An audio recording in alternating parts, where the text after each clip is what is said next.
اطلب العلم أخي فهو درب به نور، به ترقى به تحيا عالما حرا فخور. اطلب العلم أخي فهو درب به نور، به ترقى به تحيا عالما حرا فخور. سل إماما عاش في العلم دهورا ودهور، يطلب العلم ببذل حتى ضمته البحور. سل إماما عاش في العلم دهورا ودهور، يطلب العلم ببذل حتى ضمته البحور. صابرا في العلم صبرا حتى سموه صبور. أعوذ بالله من الشيطان الرجيم. بسم الله الرحمن الرحيم. الحمد لله رب العالمين، والصلاة والسلام على رسول الله. أشهد أن لا إله إلا الله وحده لا شريك له، وأشهد أن محمدا عبده ورسوله صلى الله تعالى عليه وسلم. السلام عليكم ورحمة الله تعالى وبركاته. Tasawuf – это наука, которая произошла от нашего пророка, саллаллаху алейхи вассалям. В первую очередь надо знать, что из себя представляет наука тасаввуф. Наука тасаввуф – это наука, которая очищает сердца, очищает мысли. Мы приведем некоторые слова, которые сказали великие алимы, великие шейхи. قال القاضي شيخ الإسلام زكريا الأنصاري رحمه الله تعالى، كادي شيخ الإسلام زكريا الأنصاري، он сказал: التصوف علم تعرف به أحوال تزكية النفوس. Tasawwuf – это наука, изучающая этапы очищения души, وتسبية الأخلاق وتعمير الظاهر والباطن, облагораживание нравов, а также совершенствование внешней и внутренней сути человека. لنيل سعادة الأبدية, чтобы достичь вечной благодати.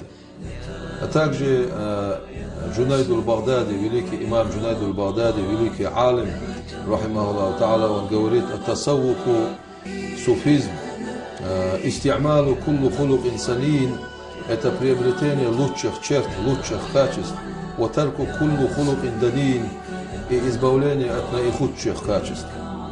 Абу Хасан аш-Шазали, рахимахуллаху та'аля, он сказал: наука тасаввуф, наука суфизма, тадрибу нафс аля аль-убудияти ва раддуха ли ахками рубубияти, преследует цель воспитания сердца человека и очищения его от всего, что отвращает его от Аллаха.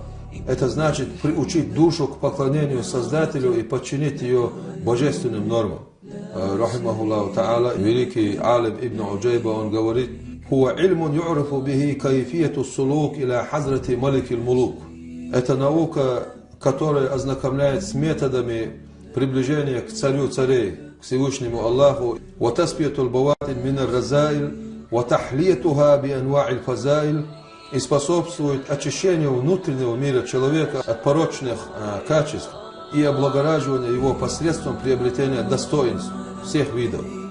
«Уаввулуху ильму», его начало – это наука, это знание. «Вастуху амалун», его средняя часть тасаввуфа – это благие деяния. «Уахируху хибатун», его конечная часть – это дар Всевышнего Аллаха.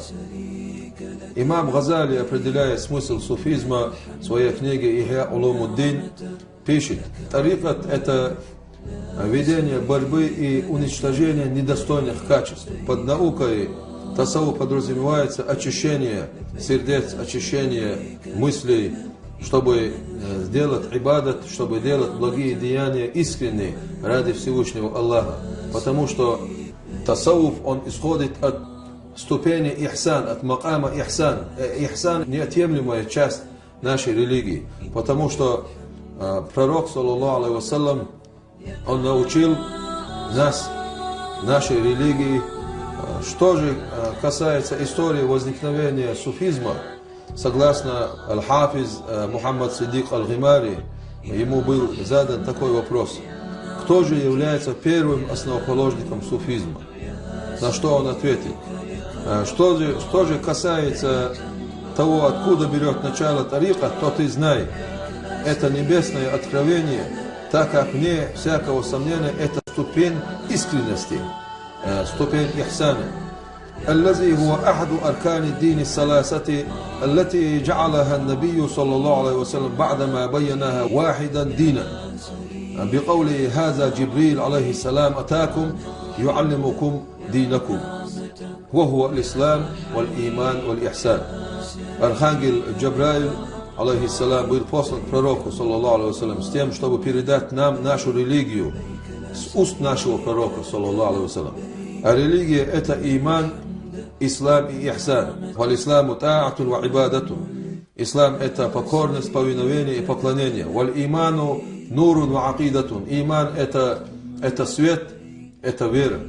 Валь ихсану макаму муракабатин ва мушахадатин. Ихсан это степень мушахада. Наш пророк сказал, саллаллаху алейхи вассалям, аль-ихсану ихсан, ан та'буда раббака, это означает, что ты должен поклоняться Всевышнему Аллаху, кааннака тараху, как будто ты его видишь.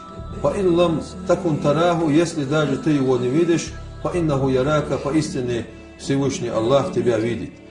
В этом и заключается ступень ихсана, чтобы мы делали ибадат искренне.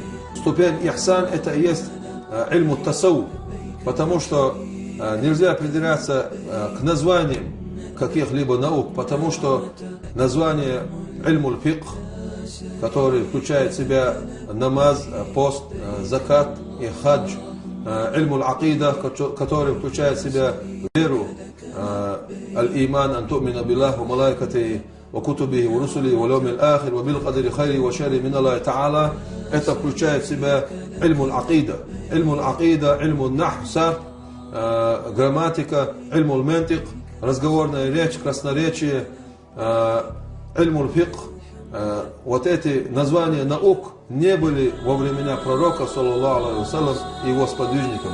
Но они зародились в первых 3 столетиях, о которых наш пророк сказал, саллаллаху алейхи вассалям, хайрул куруни карну хаза, сумма ялихи. Самый хороший век это век, вот этот век, которым жил наш пророк, саллаллаху алейхи вассалям. Так он сказал.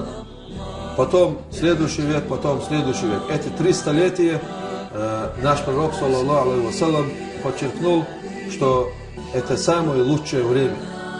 Вот этих 3 столетиях и зародились вот эти науки, а в том числе и ильму тасауф, который нам разъясняет макам ихсан. А ихсан одна из 3 основ нашей религии.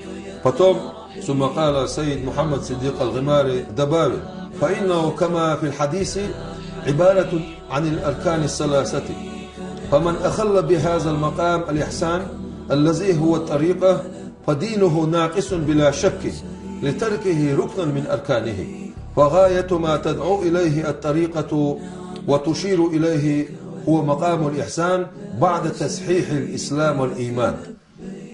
Воистину это, как сказано в хадисе, выражение столпов нашей религии. Воистину тот, кто упустит эту ступень ихсан, которая является тарикат, в данное время мы называем ступень ихсан тарикат, она основывается на ильму тасауф. Если человек упустит эту ступень, то его религия без сомнения неполноценна, так как он упустит один из столпов религии. Конечная цель тариката и то, к чему он призывает, это достижение степени ихсана через совершенство в исламе и в имане. Алим ибн Заб, он говорит о суфизме. Это наука, которая очищает внутренний мир от пороков души во всех состояниях.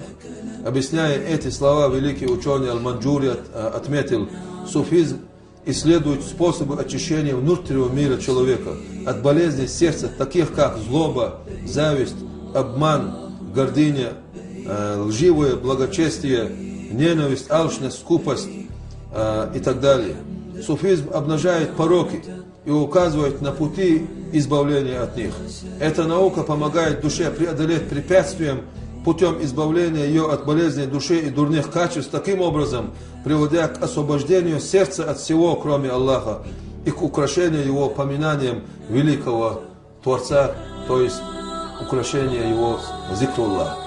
Мы немного разъяснили, что под собой подразумевает наука тасауф, а что из себя представляет само слово тасауф, откуда оно произошло, почему именно науку ихсана назвали тасауфан. И людей, которые придерживаются этому, называют суфистами, суфию. Почему? Потому что большинство алимов этих 3 столетий, они признали науку и назвали ее ильму тасауф. Это не мы ее назвали, а в первых 3 столетиях это великие таби'ин и большие алимы, шейхи, они назвали эту науку наукой тасауфа. И привели много вариантов, почему эту науку так назвали. Мы приведем несколько из них. Некоторые утверждают, что это произошло от слова суфа, то есть шерстинка. Лианна суфия ма Аллахи та'аля касуфати матруха. Объяснением этого служит то, что суфи ощущает себя перед Всевышним Аллахом подобно брошенной шерстинке. Листисламихи лиллахи та'аля, потому что он беспрекословно повинуется Всевышнему Аллаху. Амину манкал, из них есть такие алимы, которые утверждают, что произошло это от слова иннаху мина сифати, от слова сифат, свойство. Из джамалату иттисафут бил махасин, так как суфи воплощают в себе все наилучшие из человеческих качеств. Амину манкал, из них есть такие алимы, которые утверждают, что произошло это от слова мина сифа, то есть чистота. Хатта кала Абул Фатх аль-Бусти, в этой связи Абул Фатх Бусти отметил: я же не отношу этот термин к какому-либо иному, кроме как человеку, очистившему внутренность. Он и есть суфи. Из них есть, которые утверждают, что произошло это слово от слова суфат, скамья. Во время нашего пророка, саллаллаху алейхи вассалям, были люди, их называли ахлу суфат, люди скамьи. Они были неимущие сподвижники пророка, саллаллаху алейхи вассалям, они имели только одну одежду, они все время находились в мечети нашего пророка, саллаллаху алейхи вассалям, в Мадинате, и занимались только поминанием Всевышнего Аллаха, зикруллах. И выходили из мечети только для того, чтобы совершить тахарат. Их искреннее богослужение является высшим идеалом, к которому стремились мусульмане на протяжении всей истории. Их восхваляет Всевышний Аллах в своем аяте: Бисмиллахи рахмани рахим, «Васбир напсаха ма'аллазина яд'уна раббахум билгадати вал ашийи». Так будь же ты вместе с теми людьми, которые искренне взывают Всевышнему Аллаху по утрам и по вечерам. Некоторые алимы говорят, что слово тасаввуф произошло от слова саф, первый ряд. Считалось, что суфи, проявляющие особое рвение и усердие в богоугодных делах, находятся в первом ряду из-за их приближенности ко Всевышнему Аллаху. И некоторые алимы говорят, что слово произошло от слова суф, то есть шерсть, потому что суфи надевали накидки из грубой шерсти. Это была самая дешевая одежда. Это великие алимы, великие аулия, и они отреклись от всего мирского и выбрали самую дешевую одежду. Это была, в то время это была грубая шерсть. Поэтому их назвали суфиями. Как бы там ни было, термин суфизм настолько известен, что его происхождение едва ли нуждается в исследовании. Употребление термина суфизм не исключает при этом каких-то иных названий для выражения его сущности.